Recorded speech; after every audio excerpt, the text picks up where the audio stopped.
Thank God that international break is over. Right, where were we?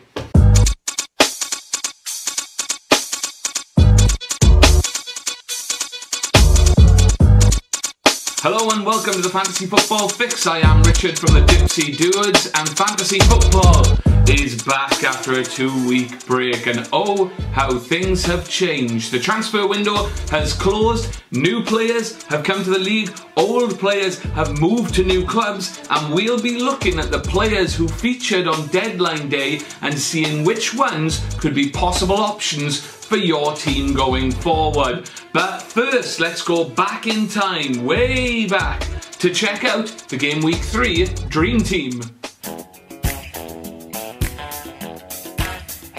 Showing that Louis van Gaal is onto something, it's a 3-5-2 formation with 3 Chelsea men in the form of 12 points each from Matic and the in-form Diego Costa, and 13 points from Ramirez, getting a goal and 2 assists. Chelsea are looking the total package, and it's time to invest in them if you haven't already.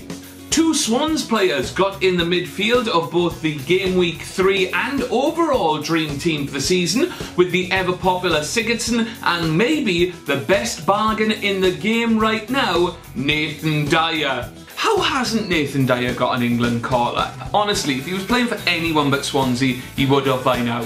That's a fact. Out of the 4 defensive players, 3 had clean sheets, 2 got goals, and all grabbed bonus points. Strangely, Newcastle defenders have actually got quite good points, with Williams, Colaccini and Janmaat getting anywhere between 11 and 17 points throughout the season so far. It's not a bad return, really. Right, this week we're going to do something a little bit different. On deadline day, apart from Sky Sports going mental and the people in the background of the reporters at the grounds acting like douchebags, yeah, that's right, I said it, players moved clubs, players moved into the league, and the question remains, which ones are worth bringing into your team? Which ones are going to help you get Herbie or higher? Well, let's break it down and look at some players for your consideration. Abel Hernandez, Palmeiro to Hull. Hull broke their transfer record to get this Uruguayan striker. He's scored 9 goals in 16 internationals, including 1 last weekend, which is good. And last season, he scored 14 goals in 28 league appearances for Palmeiro. However, that was in Serie B. So, at a price of 7 million, I would say, despite the standard he was playing at, he's done it at international level, he's done it at club level. Worth a shout if you've spent big money elsewhere and you're looking for a £7 million option up front. Benjamin Stamboli, Montpellier to Spurs. I'm not convinced he's going to be a point-scoring player for you. He may be a good player and he may well work for Spurs in real football, but not a good fantasy football player at all, in my opinion. Better options for £5 million out there. Mohamed Diame, West Ham to Hull. Valued at 5.4 million and getting 99 points last season, which is the most he's got in any fantasy season. Again, maybe a sub, but previous form doesn't make him a starter. Morgan Amalfitano, Marseille to West Ham. Another bench player option for you, another squad player option for you, another option if you've been moving money to get players in elsewhere for you. He's 5 million for a player who got 96 points last season. Ricardo Alvarez, Inter Milan to Sunderland. 4 goals and 8 assists for Inter Milan last season, which is okay actually, that's okay. Valued at 6 million, and again a player who will depend on whether he can find his feet in the league straight away, but worth keeping an eye on the watch list, I would say. Daily Blind, Ajax to Man United. Give us this day our Daily Blind. He got 3 assists and a goal at the World Cup and is valued at 5.5 million in this game. So if you need a bench player, I'd say he can be a strong squad player for you. Also, I must paint him. He is why cavemen drew on walls. He's got very much the Jon Snow vibe about him. Oh, Jon Snow. Andrew Johnson, QPR to Crystal Palace. Hey, Crystal Palace, 2006 call, they want their star striker back. Oh!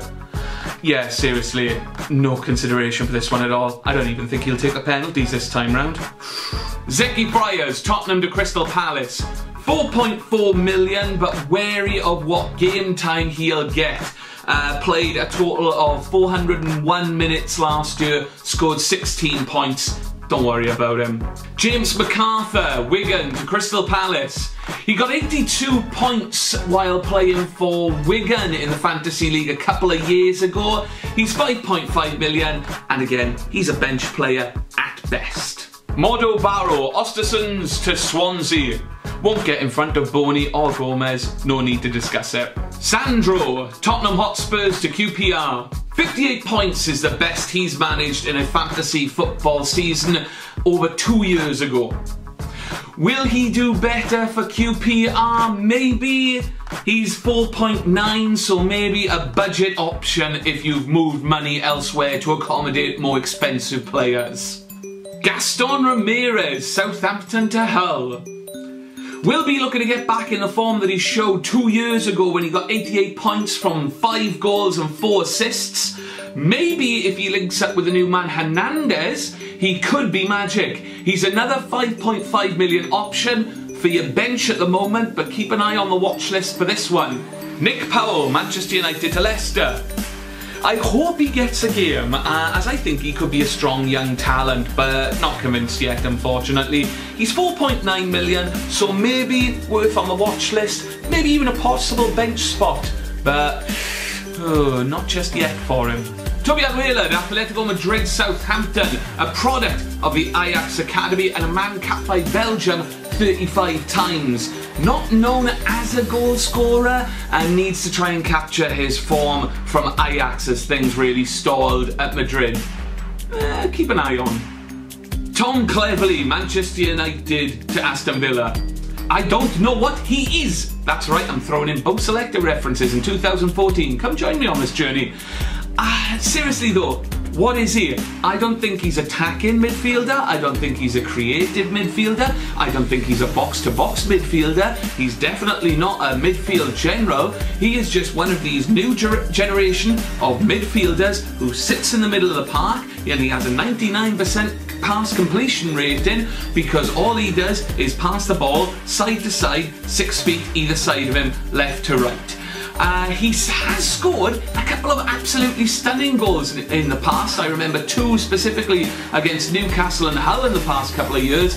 But even for 5.3 million, he's just a bench player at very best until further notice. Kevin Doyle, Wolves to Crystal Palace. After a 2-year hiatus, Kevin Doyle is back in fantasy football. A long time ago, he was a must-have squad player in your team. But I think Kevin Doyle's time has passed, unfortunately. Another part of that Reading team that was so good together, but so average apart. Sadio Mane, Red Bull Salzburg to Southampton. They used the money from Ramirez to buy this midfielder, and looking at the stats, might be worth rolling the dice on. Averaged a goal every other game during his time in the Austrian League, but for 7 million, there's an element of risk. But if you can get a midfielder getting a goal every other game and he fits into this league quickly, you could have a diamond in the rough. Saidi, Liverpool to Stoke. He's 4.9 million and he's not match fit. He only got 56 points last season. There's better options available for you. Move on. Romelu Falcao, Monaco to Manchester United. World class, scored 70 goals in 91 games for Atletico Madrid over 2 seasons. Moved to Monaco, only played 22 club games for them in the last 2 years. But he did score 13 goals in those 22 games. Fact is, if he's fit, he scores. If he plays, he scores. It's whether he stays fit is the problem. In his career, he's scored 2 out of every 3 games. He's scored in 2 out of every 3 games. If he can stay fit and I'd say if you can move your money around to accommodate him to make room for an £11 million striker, go for it. Sebastian Courtois, Liverpool to Sunderland. 4.5 million and a possible bench player for you. That's about all you can say for him. Danny Welbeck, Manchester United to Arsenal. This could be a fantasy football goldmine. He's only 6.9 million and he's gonna start. The most goals he's got in a season is 9. However, with this 3 to 4 month layoff, without Giroud around, he's gonna be the top striker. He could be something. He might not get all the plaudits all the time, but seriously, he could be a player to lump on for that price. Tom Lawrence, Man United to Leicester. He's not going to play enough and he doesn't warrant consideration. Michael Keane, Man United to Burnley. See previous entry. Hatem Ben Arfa, Newcastle to Hull. Had his best season when he first came to England, when he got 100 points, 5 goals, 7 assists, but his game points and time on the pitch have been dwindling over the last 2 years. Will moving to Hull revamp him again? I'm sceptical. David Heenan, Olympiacos to Everton. I don't know much about this guy, so I'm reserving judgment on him. I don't think he's going to get much game time anytime soon, so don't worry about it. Lots of options for you to consider indeed. Let's quickly look at the games coming up in game week 4. The top 2 face off at Stamford Bridge as Chelsea take on Swansea. Both are on a roll and both are looking good, but Chelsea are on another planet at the moment. If he's fit and he plays, Costa will score. Simple as. The midfield is looking strong and Ivanovic is becoming the must-have player in the game. Swansea have been good and they won't get 6 foot past Adam at Stamford Bridge. Hell, I think they'll probably grab a goal. But Chelsea will win this and Costa, if fit, will score. If Manchester United can't get goals past QPR at home, that's it, pack it up and go home, there's no point. So many question marks though remain about who's going to play where. At the moment, looking at the stats, people are getting rid of Mata and Rooney by the hundreds of thousands. They've got 3 games coming up where their big players should be getting big points. Actually, throughout the team they should be getting points. Defenders should be getting clean sheets, goalie clean sheet. Goals and assists for that awesome looking attacking force, and maybe 3 points for that so-so midfield. But the thing is, that was supposed to happen in the first 3 games of the season, so there's no guarantees it's going to happen this time round. I do not know them. I do not know. Look out for Hull. If their 3 transfer deadline day signings hit the ground running, there could be points galore. Same goes for Crystal Palace. But if you're looking for a team to lump on this week, look no further than Liverpool. As solid as Villa have been, Liverpool have been better and they will be better. So I say lump on Liverpool.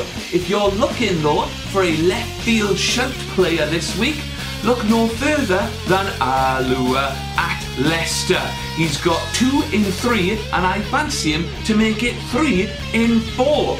As for Arsenal versus Man City, after the week 3 results for both of these teams, I'd say just sit back a little, enjoy the game as a fan. No captains to be had in this game for you guys. If you are looking for a captain, my tip for the captain for game week 4, Sterling. Simple as Sterling. The Dipsy Dudes Divisional Championship. There are 3 new managers at the top of the league this week, with top spot going to Mari Menju Kejanen with 186 points thanks to Diego Costa as their captain, followed by moves like Aga on 182, and not far behind it's Bronzodia. Despite being under the Herbie rule last game week, they are there in 3rd. And that's about it for the Fantasy Football Fix this week. Thank you very much for joining us. Remember, if you like what you see, click subscribe, click the old like button, leave us a comment, whatever. I'd suggest you subscribe so you can get the latest videos as soon as possible. Check out our other videos as well, such as the Retro Redux that I'm doing with my fellow Dipsy Duders at the moment. We played Italia 90 in the last video game on the old Sega Mega Drive, which I really did enjoy that one. Also, look out, because we just bought SmackDown 2 Know Your Role for the PlayStation 1, and we'll be playing that soon enough. Cannot wait for that one. Oh, I love it. But from me, Richard, thank you very much for joining us. Also remember, if you want to join the Dipsy Dudes Divisional, you can. Down the bottom in the description, you'll find the details, but we will be closing the league to new entrants after game week 6. So you've only got until, September 27th is when the game week closes for game week 6. So you've got until then. But I will see you next week when we look ahead at game week 5 for more fantasy football chat. So goodbye from me and good luck for game week 4. Throw out the 4, baby, because diamonds are forever, and so is game week 4. Boom!